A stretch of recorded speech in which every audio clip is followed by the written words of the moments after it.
Everyone, you are watching Rob's MetalWorks, and we are continuing our work in support of Dead Earth Politics 10-year anniversary. It brings me great pleasure to welcome long-standing member, bassist Will of the band.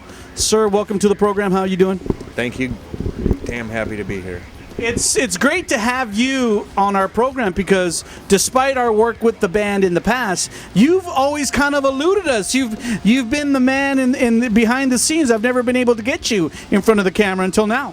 Well, you're not supposed to actually know that we actually have a bass player because that would go against like the Austin metal scene of like, you know, because usually you don't have a bass player, just tuned down, right? So. Well, let's talk a little bit about what we're here celebrating, which is the 10-year anniversary of the band. I know that you've been part of Dead Earth Politics since the very beginning, and we've seen an incarnation of the band, evolve throughout this past decade. But having been there since the very beginning with Ernie and Mason, originally with the moniker Dirtbox, then eventually kind of evolving into Dead Earth Politics. What do you think about when you think about those early days of the band? Back then, I mean, I'm glad I finally have started to learn how to play my instrument since then, because it was pretty rough back then. We were just a bunch of guys that didn't have anything to do on Tuesday nights, so got together and it all kind of morphed into its own like beast. I don't even know why I'm still in the band. As far as I'm concerned, this was just going to be a little hobby for a little while. Right. 10 years later, here I am, and I can't escape. It's kind of taken on a life of its own. Definitely the high points of the band was the release called Weight of Poseidon.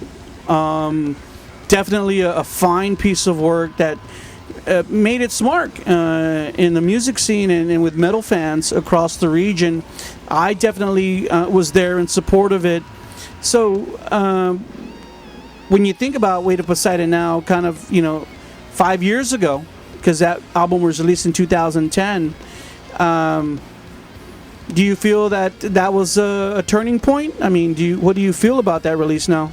I feel like it was like a whole nother band back then. It was we had a whole nother mindset, a whole direction. And that's just from the people in the band, right? And over the course of time, I mean, I still enjoy the songs, but like as a musician, I constantly want to look forward, right? So I look back on it with nostalgia, but I love the music we're playing today just as much. What would you say is the biggest difference in the Dead Earth Politics of today and in that era? Well, I mean, musically, the introduction of Tim and then Aaron, that brought a whole new color to the music altogether. Aaron, as you know, he's been in the Austin scene forever, so he brings a very good solid sound, and it's a lot more intricate for sure as far as the music and technically and melodically. I know I find myself like having to I feel like I got the tiger by the tail sometimes. In 2014, you released Queen of Steel, and that obviously Tim had a big part of that. And then in 2015, releasing Men Become Gods, and that kind of record had Aaron in there. So how do you feel about those EPs? I mean, when you think about the evolution of the band, did you feel like, hey, we're kind of where we need to be or where we're supposed to be, having put in all this work? Absolutely. I mean, I think it's finally, it's taken 10 years to get here, but I think we're finally trying to getting our true voice, our true musical voice, and able to really start doing some stuff that we really want to. It's the first EP to Men Become Gods. I mean, I consider it almost like a beginning. It's just like with anything, you close one chapter and open another, and I think Queen of Steel started a whole nother chapter for us. Was it difficult to be in the band 10 years? I mean, as a true original member, I would say aside from Mason, you know, a true original member, was there any time in your career where you thought, you know, with the band, like, hey, you know, maybe I should move on, or did you feel like, you know, hey, you know, despair in what was happening with the band? Daily. Yeah, pretty much. No, I mean, you know, I think every band goes through that, right? You know, there's been some times where I've been just, you know, to heck with this, we're done. I don't want to, you know. But it's funny, always the music kind of draws me back, you know, because there's a lot of stuff that goes on with a band, you know, not only, you know, the logistics and everything, but having to deal with 4 other personalities, right? So you kind of either have to learn to deal with each other like an old, you know, married couple, or, you know, you figure out some ways to get along. So, you know, it's been it's had its ups and downs for sure.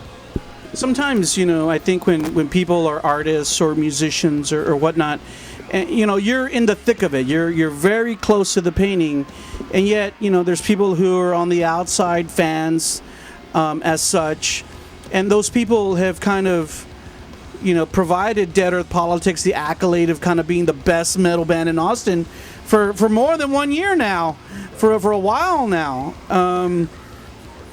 Did you think, you know, we're making that much of an impact with lovers of heavy music?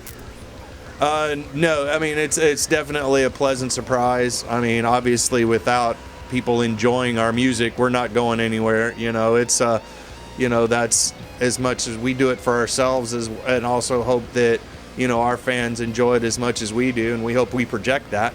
So it seems like we've gotten somebody's attention. So we like that. That's, you know, I consider that one of my biggest accomplishments in life, is being a part of a band who's been able to have some sort of recognition of any sort. You know, even if it's, you know, on the city level or anything like that.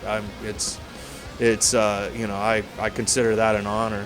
You know. I mean, especially taking into consideration, you know, the band being from Austin, which is like the music capital of Texas, you know, where there's hundreds of bands playing, you know, hundreds of gigs, and you guys are being recognized. So I applaud you for that, man. It takes a strong personality and a strong dedication to be part of something for a decade. So as we look ahead, I mean, what would you like to see for the future of Dead Earth Politics? I would like to see us complete the trilogy of EPs. I'm really excited about that. One of my all-time like dreams is to like have like music on vinyl. I'd like to press vinyl. I really, you know, that would be like, that's another bucket list check off. I'd like to. Vinyl. Yes, there you go. There you go. I'd like to see Dead Earth Politics get to reach out to a larger audience. I'd like to see us play some festivals. I'd like to see, you know, us be able to reach out and branch out. You know, I think we've got a good local foundation, so I'd like to see us kind of hopefully broaden it and see what happens.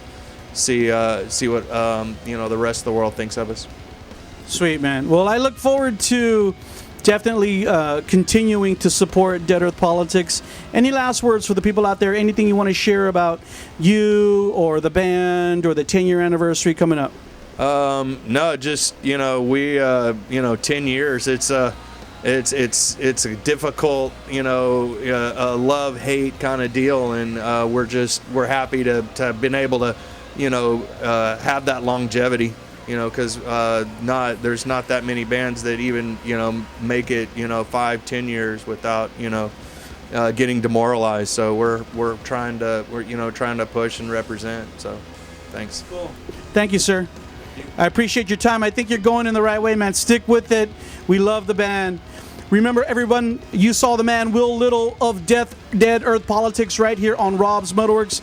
Be sure to go out to the 10-year anniversary gig going down at the Dirty Dog in October. We will see you there.